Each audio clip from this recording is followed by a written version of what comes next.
house is in. You have a house in Kingston. Yeah. So is that a house with trees and rocks down and a good garden and things? Yeah, my house is a nature house, surrounded with water and fishes and trees.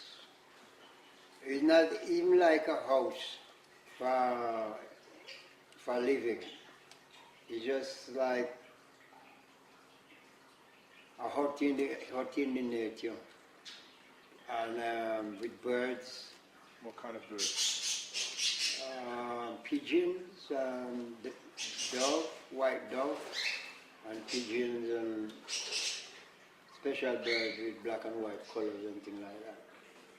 Messenger birds that if you send them out with something now, they'll come back. Do you have peacocks? Homester pigeon, they call them. Do you have peacocks? Peacocks, yeah, peacocks. But the people was complaining, so I have to sell them to some people in the country. They jump on the house stuff and all that thing. They jump everywhere. They're a little bit destructive. The beautiful birds, but they cause trouble. Cause trouble, very much trouble.